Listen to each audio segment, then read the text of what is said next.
സ്വകാര്യ സ്ഥാപനങ്ങൾ വനഭൂമി കയ്യേറിയതുമായി ബന്ധപ്പെട്ട കേസിൽ ഉത്തരാഖണ്ഡ് സർക്കാരിനെതിരെ സുപ്രീം കോടതി അന്വേഷണ സമിതി രൂപീകരിച്ച് റിപ്പോർട്ട് സമർപ്പിക്കാൻ ഉത്തരാഖണ്ഡ് ചീഫ് സെക്രട്ടറിക്ക് നിർദ്ദേശം നൽകിയിട്ടുണ്ട്.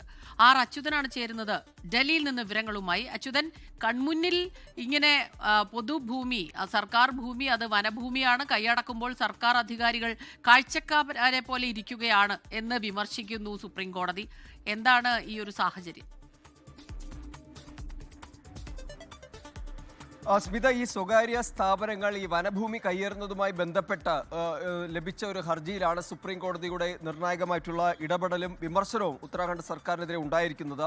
അതായത് ചീഫ് ജസ്റ്റിസ് സൂര്യകാന്ത് പറഞ്ഞത്, ഈ കൺമുന്നിൽ നിന്ന് വനഭൂമി ഈ സ്വകാര്യ സ്ഥാപനങ്ങൾ കൈയടക്കുമ്പോൾ സർക്കാർ അധികൃതർ ഈ നോക്കൂത്തിയെ പോലെ ഒന്നും മിണ്ടാതെ ഇരിക്കുന്നത് ഞെട്ടിപ്പിക്കുന്നതാണ് എന്നായിരുന്നു ഇന്ന് ചീഫ് ജസ്റ്റിസ് ഈ കേസിൽ പരാമർശിച്ചത്. ഒപ്പം തന്നെ ഉത്തരാഖണ്ഡ് ചീഫ് സെക്രട്ടറിക്ക് ഒരു കർശന നിർദ്ദേശവും സുപ്രീം കോടതി നൽകി. ഒരു വസ്തുതാന്വേഷണ സമിതി രൂപീകരിക്കാനാണ് സുപ്രീം കോടതിയുടെ നിർദ്ദേശം. ആ സമിതി എന്താണെന്നുള്ള കാര്യങ്ങൾ പഠിച്ച ശേഷം അതിൻ്റെ റിപ്പോർട്ട് സമർപ്പിക്കാനായി കൂടി സുപ്രീം കോടതി നിർദ്ദേശിച്ചിരിക്കുകയാണ്. ഈ വിഷയത്തിൽ സ്വമേധയാ ഇടപെടും എന്നാണ് സുപ്രീം കോടതി അറിയിച്ചിരിക്കുന്നത്. ഇത്തരത്തിൽ വനഭൂമികൾ, സ്വകാര്യ സ്ഥാപനങ്ങൾ ഇത്തരത്തിൽ കയ്യേറുന്നത് അത് ശരിയല്ല എന്ന് നിരീക്ഷിച്ചുകൊണ്ടാണ് സുപ്രീം കോടതിയുടെ നിർണായകമായ ഇടപെടൽ ഉണ്ടായിരിക്കുന്നത്.